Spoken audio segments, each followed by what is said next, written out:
Job calendar ready. 2-3 రోజుల్లో release చేయనున్న CM Revanth.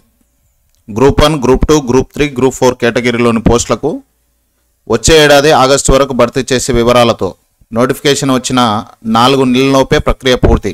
ఇప్పటికే శాఖల వారీగా జాబితా సిద్ధం. అధికారుల స్థాయిలో కసరత్తు పూర్తి. దాదాపు 18,000 ఉద్యోగాల భర్తీకి ప్లాన్. జాబ్ క్యాలెండర్ సిద్ధమైంది.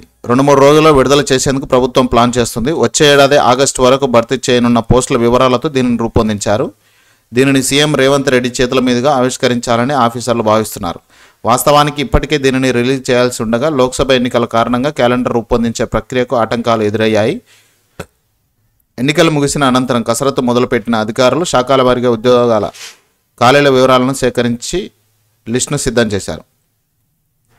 దాదాపుగా 18,000 పోస్టులకు సంబంధించిన వివరాలతో ఈ జాబ్ క్యాలెండర్ ఉండబోతుంది. దానికి సంబంధించి ప్రస్తుతం ఆయా శాఖల్లో ఉన్న ఖాళీలను గుర్తించిన ప్రభుత్వం వచ్చే ఏడాది సెప్టెంబర్ 30 లోపు ఖాళీ కానున్న పోస్టులను సైతం పరిగణలోకి తీసుకుంటుంది. అందుకు అనుగుణంగా జాబ్ క్యాలెండర్ తయారు చేసినట్టు సమాచారం. అందులో గ్రూప్ 1, గ్రూప్ 2, గ్రూప్ 3, గ్రూప్ 4తో పాటు జిల్లా స్థాయి పోస్టుల వివరాలు, teachers, junior, degree, polytechnic, lecturers పోస్టుల వివరాలు విడివిడిగా పేర్కొన్నట్టు టాక్. కాంగ్రెస్ ప్రభుత్వం ప్రకటించే తొలి జాబ్ క్యాలెండర్తో సుమారు 18,000 ఉద్యోగాలను భర్తీ చేసేందుకు ప్లాన్ చేస్తున్నట్టు తెలుస్తున్నది. ఆగస్టు నుంచి నోటిఫికేషన్లు ఇచ్చేందుకు అధికారులు ఏర్పాటు చేస్తున్నారు. ఇక రాజకీయ విమర్శలు. కొన్ని రోజులుగా ఉద్యోగాల భర్తీపై రాష్ట్రంలో రాజకీయ దుమారం రేపుతుంది. కాంగ్రెస్ అధికారంలోకి వచ్చి 8 నెలలు గడుస్తున్నా జాబ్ క్యాలెండర్ ప్రకటించలేదని విమర్శలు వ్యక్తమవుతున్నాయి. బీఆర్ఎస్ పాలనలో ఇచ్చిన నోటిఫికేషన్లు కాంగ్రెస్ ఖాతాలో వేసుకున్నదని విమర్శలు ఉన్నాయి. దీంతో ప్రస్తుతం ఉన్న ఖాళీలతో పాటు వచ్చే ఏడాది సెప్టెంబర్ 30 లోపు ఏర్పడే ఖాళీలను సంబంధించి వివరాలు అధికారులు సేకరించారు. సీఎం ఆదేశించడంతోనే అధికారుల ఖాళీల వివరాలు ఫైనల్ చేశారు. నోటిఫికేషన్ ఇచ్చిన 4 నెలల్లోపే భర్తీ.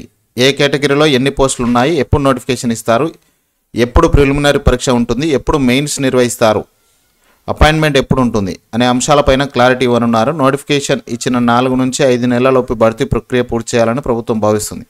ఒకవేళ కోర్టు కేసులు పడితే ఆ ప్రభావం భర్తీ ప్రక్రియపై పడి నియామకాలు ఆలస్యమయ్యే ప్రమాదం ఉంటుందని అధికారులు భావిస్తున్నారు. వర్సిటీలకు మినహాయింపు. ప్రభుత్వం ప్రకటించనున్న జాబ్ క్యాలెండర్లో యూనివర్సిటీలోని ఖాళీల భర్తీ అంశం లేదని తెలిసింది. వర్సిటీలోని టీచింగ్ పోస్టులకు భర్తీ చేసేందుకు గత ప్రభుత్వం యూనివర్సిటీ కామన్ రిక్రూట్మెంట్ బోర్డును ఏర్పాటు చేసేలా ప్రత్యేకంగా బిల్లు తయారు చేసింది. కానీ ఆ బిల్లుపై అప్పటి గవర్నర్ తమిళసై సంతకం చేయకుండా కేంద్రానికి సిఫారసు చేయడంతో పెండింగ్లో పడింది.